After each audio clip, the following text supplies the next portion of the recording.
Revelation 18. And after these things I saw another angel come down from heaven, having great power, and the earth was lightened with his glory. And he cried mightily with a strong voice, saying, Babylon the great is fallen, and is become the habitation of devils, and the hold of every foul spirit, and the cage of every unclean and hateful bird. For all nations have drunk of the wine of the wrath of her fornication, and the kings of the earth have committed fornication with her, and the merchants of the earth are waxed rich through the abundance of her delicacies. And I heard another voice from heaven saying, Come out of her, my people, that ye be not partakers of her sins, and that ye receive not of her plagues.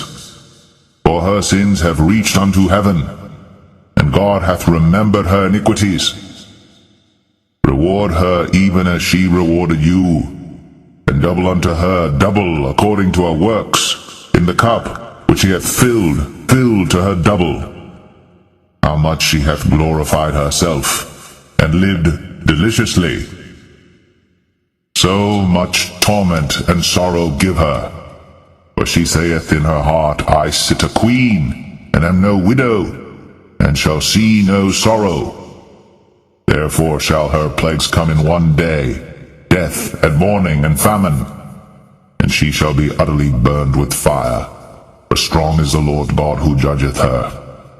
And the kings of the earth who have committed fornication and lived deliciously with her shall bewail her, and lament for her, when they shall see the smoke of her burning, standing afar off for the fear of her torment, saying, Alas, alas, that great city Babylon, that mighty city, for in 1 hour is thy judgment come.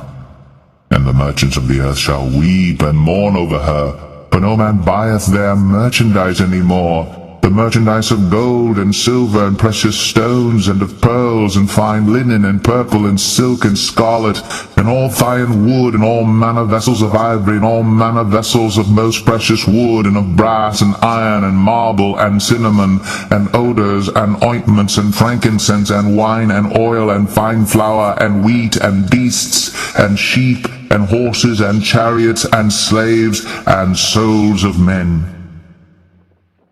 And the fruits that thy soul lusted after are departed from thee, and all things which were dainty and goodly are departed from thee, and thou shalt find them no more at all.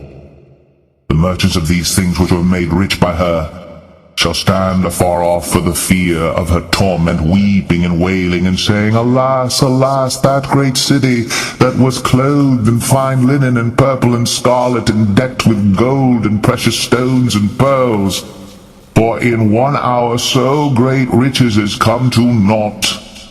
And every shipmaster, and all the company in ships and sailors, and as many as trade by sea, stood afar off, and cried when they saw the smoke of her burning, saying, What city is like unto this great city?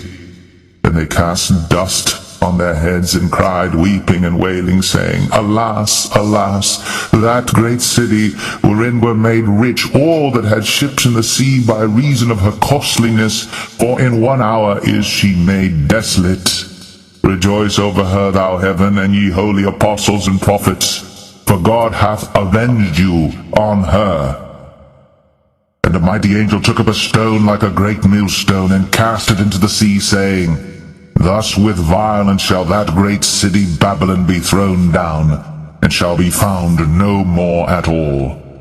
And the voice of harpers and musicians, and of pipers and trumpeters shall be heard no more at all in thee, and no craftsman of whatsoever craft he be shall be found any more in thee, and the sound of a millstone shall be heard no more at all in thee, and the light of a candle shall shine no more at all in thee, and the voice of the bridegroom and of the bride shall be heard no more at all in thee, for thy merchants were the great men of the earth, for by thy sorceries were all nations deceived, and in her was found the blood of prophets, and of saints, and of all that were slain upon the earth.